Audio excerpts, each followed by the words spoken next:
preocupación e o seu interese polo parque municipal e pois é algo importante e interesante, non?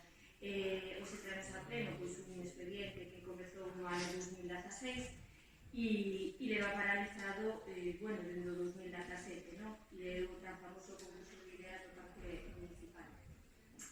O que non consigo entender é que, como levando paralizado dende o 2017, é dicir, estamos no 2021, 4 anos, ven a pleno sin adaptar a legislación vigente. Entendo que, sí que é urgente adoptar medidas no parque municipal, pero podería vir a pleno perfectamente adaptado e así poderíamos aprobar un documento